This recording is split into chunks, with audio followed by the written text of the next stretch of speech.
استاد یو بل سره بحث راته کوي چې په څه ترتیب په کومو موضوعاتو باید بحث وکړي او خبرې یو شی چې افتتاح شي له هماغه شروع ده دوام به کوي. او د ملا برادر له خبرو نه مو د محتوا نه نن څه امیدواري پیدا شوه چې هغوی په کوم رویه راغلي دي به خبرو کوي؟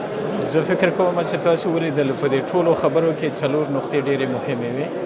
اوله نقطه اراده ښودل کېدله چې د افغانستان د اسلامي جمهوریت خو ډېر په واضح توګه دا اراده وښودله په همدې اراده راغلي یو او د همدې لپاره کار کوو، خو د یو داسې افغانستان لپاره چې په هغه کې سوله، حاکمیت، یووالی، ولسواکي او د هغه شی چې په لاس راغلي هغه له لاسه لاړ نه شي او نهادونه امنیتي قواوې باید نور هم په حساب پیاوړي شي، تقویه شي.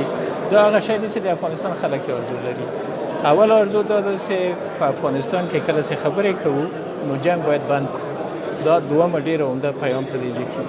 درېیمه خبره په دې کې وه چې د طالبانو لخوا هم یو اراده وښودل شوله، لکه د تېرو په شان باندې هغه اوږده بیانونه هغه نه کړل چې یو بل متهم هغه کړي، بلکې اراده د دې ښودل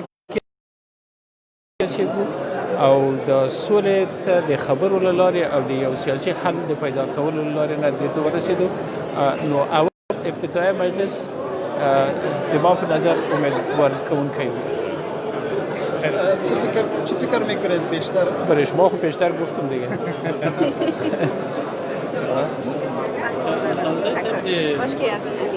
یا اون موضوع که دلته دی یو ژور اختلاف کوي.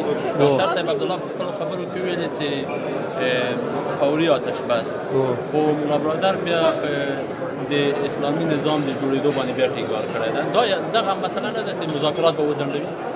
خبره په دې کې ده چې تاسې د اوږده جنګ موضوع په یو افتتاحیه کې که ختمېدلی خو فبها و ټولو به دعا کړې وی له دې جنه به وتلي وو. خبره په دې کې ده چې تاسې روحیې عمومي د دواړو خواو د بیانو ته وګورئ.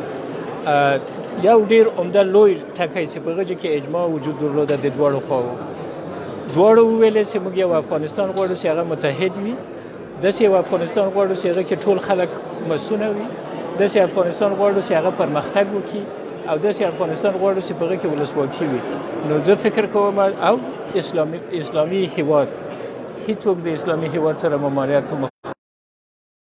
په دې کې چې څنګه د اسلام مبین دین اساسات په یو داسې کثیرالابعاد ټولنه کې څنګه تطبیقوو، د ټولو حقوقو څنګه خوندي کوو او له تعصب نه څنګه مخه نیسو. څنګه چې د نظام د تغییر مسله مطرح شي؟ مخکې له وخته ولې خبرې پرې وکړو؟ راځئ چې لاړ سوال ته بحث وکړو، موږ چې بحث وکړو بیا به بیرته خبر کړو چې خبره څه ده. خانم فوزه کوفی شما چی میگن؟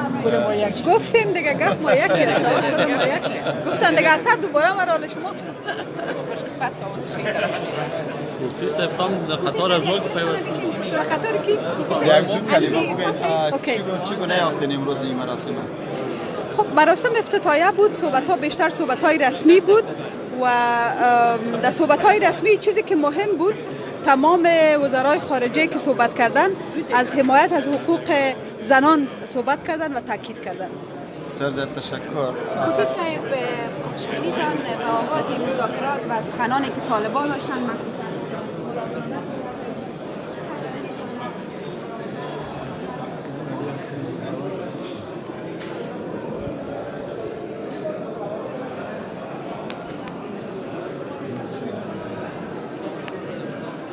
Akşam